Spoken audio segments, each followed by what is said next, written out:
श्री गणेशाय नमः। श्री गुरु चरण कमलेभ्यो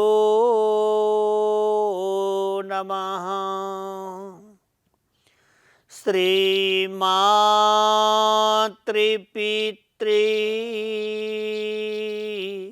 चरण कमलेभ्यो नमः। गुरु ब्रह्मा गुरुर्विष्णु गुरुदेव महेश्वरा गुरु साक्षात् परो ब्रह्म तस्मै श्री गुरवे नमः। ज्ञानमूलं गुरुरमूर्ति पूजामूलं गुरुपद मंत्रमूलं गुरुर्वाक्य मोक्षमूलं गुरुकृपा। अज्ञानतिमिरान्धस्य ज्ञानाञ्जनशलाकया चक्षुरान्मीलितं येन तस्मै श्री गुरवे नमः। ज्ञानशक्ति समारूढ़ा पतन्ते नरकार्णवे इद्यत भृतमिदं विश्वं तस्मै श्री गुरवे नमः। भगवान का मंगल्यमय अमृतहरू आस्वादन गर्दै भवानी असाध्यै खुसी हुनुभयो। ऋषि मुनि महामुनि जनहरू प्रभुका यो संवादहरूको अनुसरण गरेर बडो आनन्दमा प्लवित हुनुभएको छ। ऋषि मुनि महायोगेश्वरहरू सर्वदा प्रभुका मंगल्यमय गुणहरू जो भवानी शंकर प्रभुले आस्वादन गराइएका दिव्य अमृतहरू आस्वादन गरेर आनन्दमा लीन हुनुभएको छ।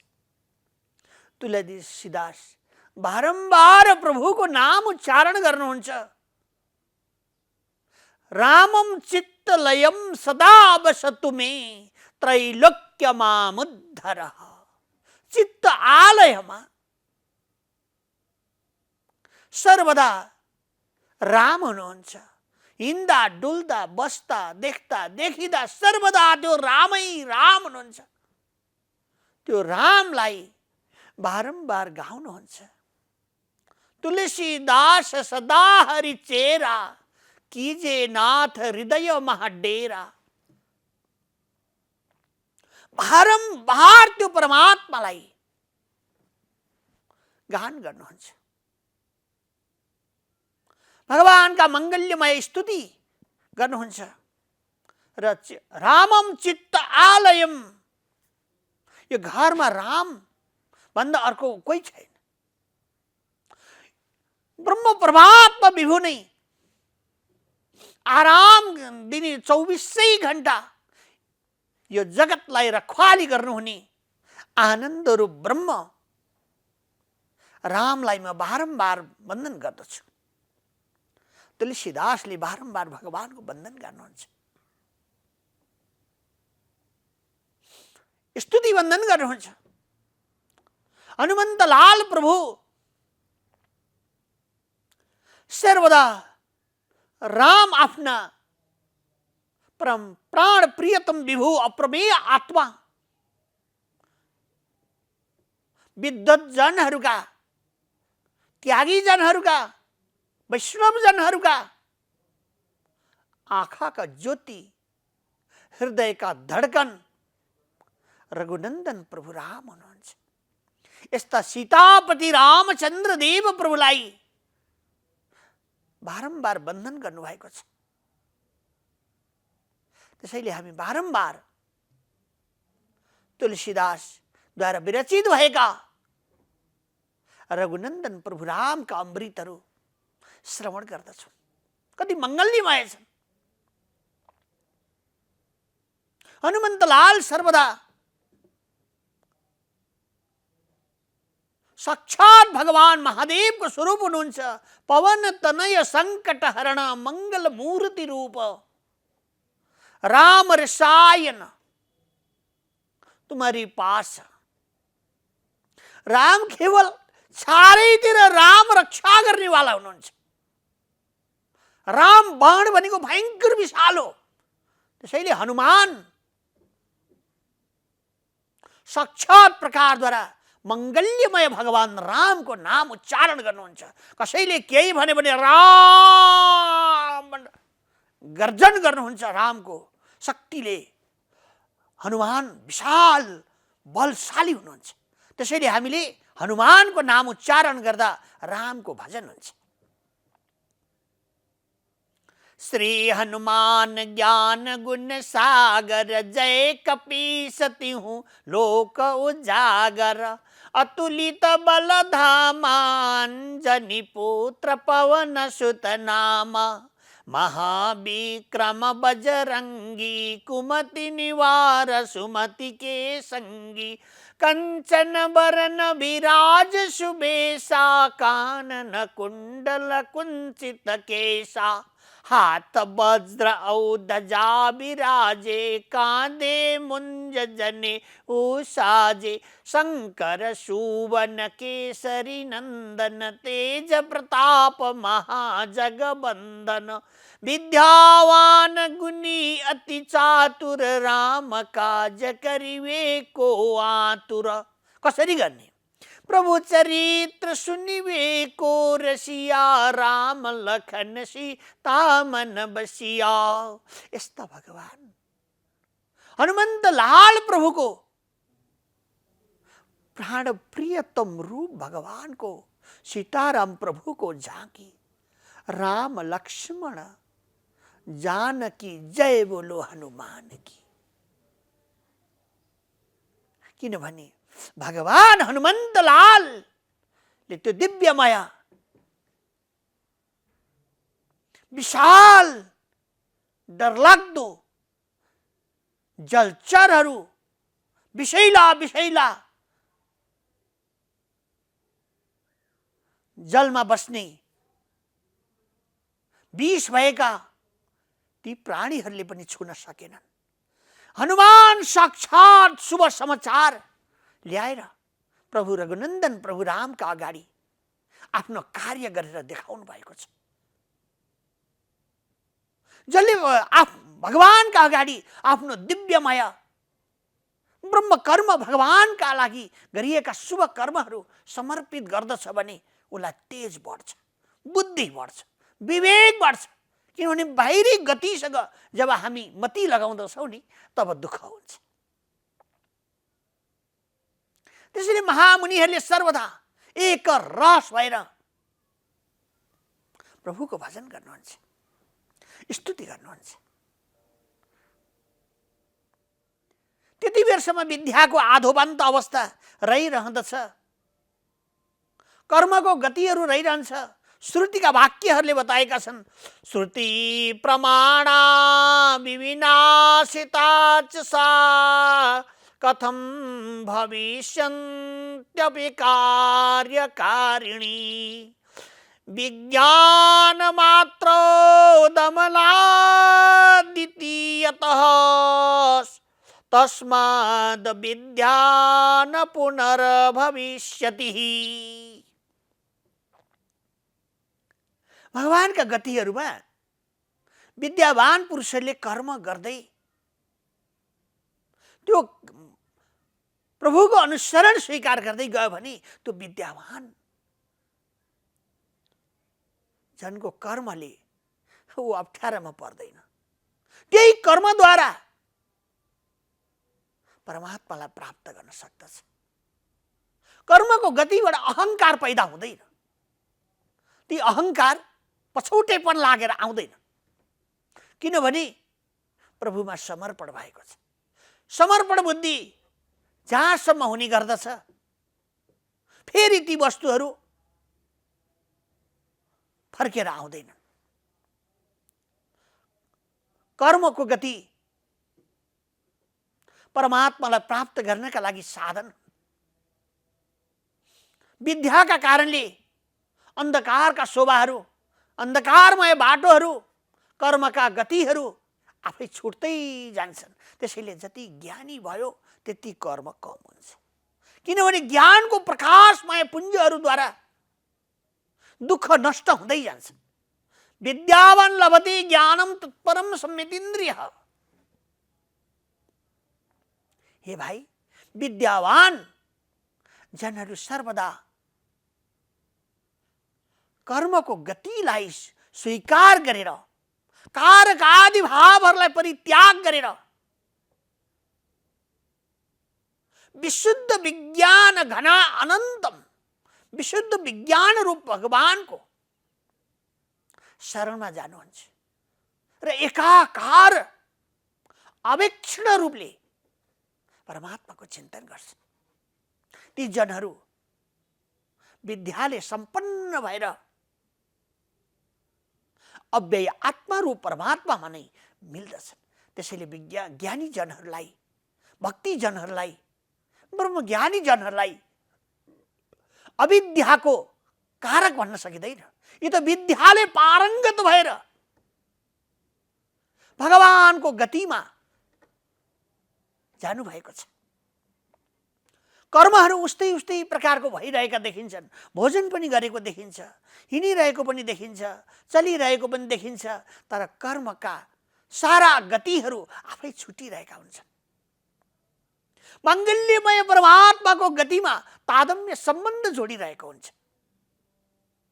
फेरि पुनः पुनः एकचोटि त्यो ज्ञानको आलम्बित विषय भगवानमा जोडिसकेको जीव, परमात्माको भक्त भइसकेको जीव फेरि जन्म मृत्युको महाभवाटवीमा कहिल्यै पर्दैन। यही हो भगवानको दिव्यमय अनन्त आनन्दमय पदको सुख भनेको यही हो। किनभने साक्षात्कार परमात्मालाई गरिसकेपछि बारम्बार साक्षात्कार आफै भइहाल्छ नि। कुलो खनेर आफ्नो बारीसम्म जल आउने बाटो बनाइदिएपछि खोलाबाट खुटुटुटुटुटुटु जल खोलामा हुनुपर्छ, आफै आएर बारीमा पर्छ, जहाँ राख्यो त्यही आउँछ, नालामा पनि पानी आउँछ। ज्ञान पनि प्रबल भएपछि त्यो प्रबल ज्ञान जति बेर पनि आफै सञ्चालन भइरहेको हुन्छ, ज्ञान प्राकस्यमय भइरहेको हुन्छ। अज्ञानताको विषय यहाँ कुनै पनि रहँदैन, अज्ञानताको विषय केही पनि रहँदैन। त्यसो हुनाले जसरी हामीले दिव्यमय कर्मका गतिहरू गरेका छौँ र भक्तिमय प्राकस्यमय भगवान परमात्मामा विद्याद्वारा आलोकित प्रभुलाई देखिरहेका छौँ, दिव्यमय आत्मा परमात्मामा गएर तादम्य सम्बन्ध भइसकेको छ। फेरि त्यो कर्मको गतिमा बारम्बार फर्केर कर्म गर्नु पर्दैन र त्यसले पछौटेपन पछ्याएर पनि आउँदैन, आफै छोडिदिन्छ। हजुरहरूले देखिबक्सेकै छ, ज्ञानी महापुरुषहरू आइबक्सिँदाखेरि सर्वदा आनन्दित देखिनुहुन्छ, कर्मै नगरे जस्तो देखिनुहुन्छ। किनभने उहाँहरूलाई कुनै कर्म, कुनै दुःख, अप्ठ्यारो, असजिलोपनाहरूले अलग गरिसक्यो। त्यसैले यी साधु सन्त महात्मा महापुरुषहरू हाम्रा लागि काम लाग्दैनन् भनेर कर्मको गतिमा रहिरहेका प्राणीहरूले, मनुष्यहरूले नजिक सम्बन्ध गर्दैनन्। कारण किन भन्दा उनीहरू अज्ञानको बाटोमा हिँडेका छन्। ज्ञानको बाटोमा हिँड्नलाई अझै पनि धेरै समय लाग्छ। विचारहरू बदल्नका लागि धेरै कठिन छ। स्वभावम विजयम शौर्यम भनेर भगवानले आज्ञा भएको छ। प्राणीको जित के हो भन्दाखेरिमा स्वभावलाई जित्नु, स्वभावमाथि विजय प्राप्त गर्नु। त्यही भएर नराम्रो हाम्रो कार्य विचारहरू छन् भने त्यसलाई सुधार गर्नु जस्तो राम्रो केही होइन। यो विजय हो। यसैले हे भाइ, कर्मको गति उच्च स्तरमा पुगेका जनहरूका लागि कहिल्यै पनि त्यसले पछ्याउँदैन। त्याज्य सार आफै त्यागिँदै जान्छन्। जसरी महापुरुषहरूले कर्म गरिरहनु भएको हुन्छ, तर कर्मको पछाडि उहाँहरू लाग्नुहुन्न। कर्म आफ्नो पछाडि लाग्दछ। सिद्धिहरू पछाडि पछाडि आइरहेका हुन्छन्, तर महापुरुषहरू त्यो सिद्धिको पछि लाग्दैनन्। सिद्धि प्राप्त गरेर के गर्ने?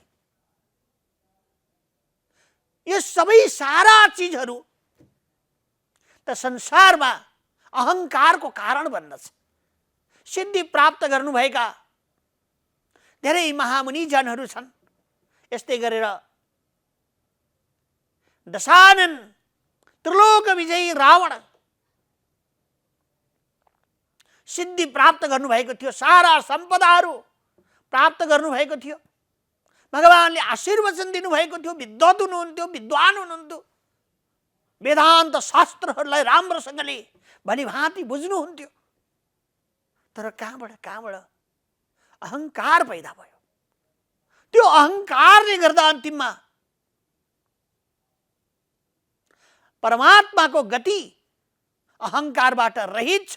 त्यो अहङ्कारजन्य जीवलाई प्रकाशमय अव्यय आत्मारूप ब्रह्मद्वारा काटिदिन्छ, त्यसलाई अन्त्य गरिदिन्छ। यसै विद्युत महापुरुषहरूका अगाडि अज्ञानमय विषय रहन सक्दैन। हामी गएर महामुनिजनहरूका अगाडि साष्टाङ्ग दण्डवत गरेर पाउको धुलो हामीलाई शिरमा पर्यो भने यहाँ अनेक प्रकारका भुमारीको दुःखरूपी भुमारीमा पिल्सिरहेका जीवहरूलाई शान्त मिल्छ, आनन्द त मिल्छ, आफै ज्ञान प्रदत्त हुन्छ। किनभने हामीलाई कहिल्यै पनि त्यो शान्ति सुवास कसले आशीर्वाद दिन्छ र? जगतमा त सबैजना आफ्नो सुखको लागि क्रान्ति गरिरहेका हुन्छन्। स्वार्थ मात्रै ढाँटेको ढाँटै गर्नुपर्ने, स्वार्थ मात्रै लुकेको हुन्छ। त्यसैले होइन भनौँला, हो भनौँला, जगतमा भगवानले विचार गर्नु आज्ञा हुन्छ। यसैले यो जगतै त्यस्तै हो। यो जगत सर्वदा यस्तै प्रकारद्वारा चलिरहेको छ। यहाँ सुन्दर शालीनता भनेको त्यही हो। अरूलाई सोध्नु पर्दैन। आफ्नो जिन्दगी भगवानको मङ्गल्यमय आशीर्वचनले यो शरीर प्राप्त भएको छ। यति राम्रो शरीर पाएर जब हामीले आत्मारूप ब्रह्म परमात्माको खुसीका लागि ब्रह्म चैतन्य रूप परमात्मालाई साक्षात्कार गर्दछौँ नि, हामी सर्वदा यो जगतमा रहेर पनि मङ्गलकारी साधु पुरुष हुन्छौँ, योगी हुन्छौँ, महात्मा हुन्छौँ, महामनीषी हुन्छौँ। यो जगत पनि भगवानको भजन कुटी हो। यो जगत पनि भगवानको भजन कुटी हो। यहाँ परमात्मालाई आनन्द रूप ब्रह्म विभुलाई विराजमान भएका परमात्मालाई हामी खुसी राख्नुपर्छ। अनेक प्रकारका काउसोहरू जम्मा गरेर बटुलेर अनि यो शिरलाई भारी बनाउन हुँदैन। त्यो बनाउनका लागि कर्मको गतिहरू परमात्माका चरण कमलमा अर्पण गर्नुपर्दछ। सत्सङ्गको माध्यमद्वारा मङ्गल्यमय परमात्माका शरणको गति गर्न सकिन्छ। जब परमात्माको गतिमा जन प्राप्त हुन्छन् लक्ष्मण, त्यसपछि त्यो कर्मले कसैलाई धाउँदैन। जति कर्म गरियो ती कर्महरूद्वारा धर्म हुनुपर्छ। कर्मको गतिद्वारा मङ्गल्यमय परमात्मा खुसी हुनुपर्छ। जसरी ब्रजमामाहरूले भगवान परमात्माको दिव्यताको गान गरिरहनु भयो। आफ्नो देह भाव, गेह भाव, ऐश्वर्य भाव, संसारिक भावना प्रपञ्चबाट माथि उठेर आफ्ना घरका गृहस्थका गोबर सोर्ने काम गर्नुभयो, घाँस काट्ने काम गर्नुभयो, गोठाले काम गर्नुभयो, पतिहरूलाई आनन्द दिने काम गर्नुभयो, पतिहरूको हवन आदि पुण्य कर्म गर्नका लागि सारा व्यवस्थाहरू गर्नुभयो, पूजा सामग्रीहरूको तयारी गर्नुभयो। तर भित्र हृदयदेखि भगवानको नाम गुन्जायमान गर्नुहुन्छ। आहा, हामीले यस्तो भगवानको मङ्गल्यमय काम गर्दैछौँ, त्यो परमात्माको दर्शन कहिले होला? त्यो परमात्माको दर्शन कहिले होला, कहिले पाइएला भनेर बारम्बार उनीहरूले भगवानको चिन्तन गरिरहन्थे। बारम्बार बाहिरी वृत्तिहरूबाट रहित भएर निर्मल आकाश चाहिँ प्रभुको चिन्तन गर्दथे। यसैले भगवान परमात्मा ती ब्रजबामाहरूका साथमा सर्वदा जन्म जन्मान्तरका लागि गोठालो बनेर राज गरिबक्सेको छ, राज गर्नुहुन्छ। भगवानले आज्ञा भएको छ। यसैले हामी यो जगत सारा वृन्दावन हो, हाम्रो शरीर वृन्दावन हो, हामी वृन्दावनमा बस्दछौँ। किनभने हामी भित्र आनन्द रूप ब्रह्म परमात्मा विभु सच्चिदानन्द आनन्द घन सीताराम प्रभु राज गर्नुहुन्छ। राधा कृष्ण परमात्मा शक्ति र शक्तिमान रूपले विराजमान रहनुहुन्छ र हाम्रा सम्पूर्ण कर्मका अधिष्ठान रूप ज्योतिपुञ्जमय परमात्मा हुनुहुन्छ भनेर जान्नु पर्दछ। यसरी जान्नका साथमा ती कर्मका गतिहरूले कसैलाई पनि छुँदैन। कर्म गरेर पनि त्यो धर्मका लागि हुन्छ। संसारमा रहेर पनि गृहस्सु गृहमेधिनाम, यो स्वर्ग अपवर्ग चाहिँ गृहस्थ हुने गर्छ। यो बाहिरको गृहस्थलाई गृहस्थ भनेको होइन, यो गृहस्थ त पछि जोडेको हो नि। गृहस्थ भनेको यो शरीर हो, यहाँभित्र छ सबै चिजहरू, जन्म मृत्यु रूप, सुख दुःख रूप, आनन्द रूप, बारम्बार प्रकारका आवागमनको निरूपण गर्ने शक्ति केवल हामीमा नै छ। यसैले सचेत भएर विद्यावान भएर प्राकृत र अप्राकृत विषयका बीचमा दिव्यमय भगवानको अनुसन्धान गर्नुपर्दछ। परमात्माको माङ्गल्यमय गुणको आख्यान गरेर प्रकृतिबाट पुरुषतिर ती जनहरूले लम्किनु पर्दछ। भगवानले ब्रजबामाहरूका साथमा कर्म गरिरहेका ती जनहरूका अगाडि प्रभु सवारी भइबक्स्यो र भगवानले महाराजको सृष्टि गरिबक्सेको छ, कामको सृष्टि गरिबक्सेको छ। ओहो, उनीहरूले सर्वस्व रूपले यी भक्तहरूले मलाई खोजेका छन्। संसारको भवबन्धनमा रहेर पनि त्यो भवबन्धनले उनीहरूलाई केही गर्न सकेको छैन। चाहे घरमा बसुन्, चाहे वनमा बसुन्, चाहे सन्यास हुन्, चाहे गृहस्थी हुन्, वानप्रस्थी सन्यासी ब्रह्मचारी, जोसुकै किन नहुन्, तर संसारमा रहेर पनि मङ्गल्यमय परमात्माको गुणानुवाद गर्दैन भने त्यो भवबन्धनमा पर्दछ। जसले गर्दछ त्यो जगतमा सन्यासीको गतिमा प्राप्त हुन्छ। जगतबाट न्यास भनेको माथि उठेको तद्रूप भएका योगीहरू भन्दा पनि उच्च यो भक्त हुन्छ। यसैले भगवानले जयति तीधिकम जन्मना ब्रज श्रयत इन्दिरा शाश्वतत्रही। त्यसैले परमात्माको अवतार भनेकै सब प्राणी मात्रको जय गर्नका लागि हुन्छ। उसको अवतार हुने बित्तिकै त्यो भूमि पहिले नै पावन भइसकेको हुन्छ, पहिले नै आनन्दमय भएको हुन्छ। यसरी आनन्द जति बेर पनि मतङ्ग ऋषि भगवान रामको वन्दन गर्नुहुन्छ। हे राम राम रघुनन्दन राम राम, श्री राम राम रणकर्कश राम राम, श्री राम राम भजनिया ग्रज राम राम, श्री राम राम चरणौ भव राम राम। बारम्बार भगवानको वन्दन गर्नुहुन्थ्यो र सबरी परमात्माको सेवा गर्नुहुन्थ्यो नि। तर उहाँ जगतमा एकाकार वृत्तिद्वारा गुरु सेवा गरेर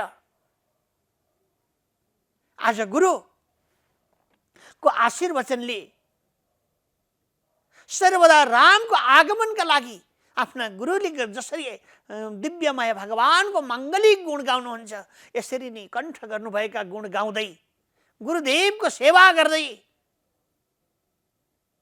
प्रभु कहिले आउनु होला भनेर बाटो हेर्नुहुन्छ। संसारको भवबन्धनले यहाँ केही पनि छेक्दैन। परमात्मा त्यो भावको दशामा विभु घुम्नुहुन्छ। कर्मको दशाले, कर्मको गतिले छोडिदिन्छ। सर्पले काँचुले फेरे झैं यो जगतले पनि आफ्नो काँचुली फेरेर आफूतिर जान्छ। भक्त सर्वदा नभयमान आनन्द रूप परमात्माको गतिमा सहजै प्राप्त भइहाल्दछ अनि परमात्मा सवारी भयो नि। भगवान सवारी भइबक्सेर त्यो उपर त भक्तिको भावमा पराकाष्ठमा पुगेकी आफ्ना गुरुदेवको श्री आज्ञा अनुसार तपस्यामा तल्लीन भएकी, राह हेरेर बसिरहनु भएकी, सर्वदा सीताराम परमात्माको भजन गुन्जायसमान गरिरहनु भएकी त्यस्तै सबरीको घरमा प्रभु सवारी भयो। डेरामा प्रभु सवारी गयो। उनले जे जस्तो प्रकारको सेवा प्रभुलाई अर्पण गर्नुभयो सहजै प्रभुले स्वीकार गर्नुभएको छ। मेरो भक्तले सारा कर्महरूको गतिमा पनि मलाई स्मरण गर्दछ भने पत्रम पुष्पम फलम तोयम यो मे भक्त प्रेक्षति जी अर्पण गरेर म परमात्माको माङ्गल्यमय गुण गाउँदछ, म उसको ऋणी हुन्छु। त्यो मैले स्वीकार गर्दछु र अभय चरणारविन्दको बास प्राप्त गर्दछ। यसैले मेरो भक्त सर्वदा एकाकार भएर उसले बाहिरी वस्तु यो त्यो भन्ने जान्दैन। उसले एउटै कुरा जानेको हुन्छ, मेरो प्रभु आत्मारू ब्रह्म विभुलाई दुःख नहोस्, सुख होस्, आनन्दित होस् भन्ने चाहन्छ। यसैले हे लक्ष्मण बारम्बार प्रकारद्वारा ज्ञान स्वरूप अद्वितीय ज्ञानको बोध हुनका साथमा ज्योतिर्मय अद्वितीय ज्ञान भनेको नाशै नहुने आनन्द रूप परमात्मामा लीन हुनका साथमा सनै सनै बिस्तारै बिस्तारै यी बाहिरका गतिहरू आफै छुट्दै छुट्दै जान्छ। फेरि यो कहिल्यै पछि फर्केर आउँदैन। यसैले जगतमा रहँदाखेरि बडो चातुर्य भएर मङ्गल्यमय भगवानको भजन गर्नुपर्दछ। एकाकार भएर त्यो परमात्माको वन्दन गर्नुपर्दछ। बल्ल जन्म मृत्यु महाभवाटवीबाट सहजै जनहरू मोक्ष हुने गर्छन्। यसैले बोध अगम्यम ज्ञान स्वरूप परमात्मालाई बोधन गर्नका साथमा बाहिरी वृत्तिहरू आफै छुट्छन्, कर्मका गतिहरू आफै छुट्छन्। सीताराम सीताराम सीताराम भज सीताराम, सीताराम सीताराम सीताराम भज सीताराम। गौरी शंकर भगवान की जय, हनुमंत लाल की जय, सीताराम भगवान की जय, लक्ष्मी नारायण भगवान की जय। जय जय श्री सीताराम। हरि बोल।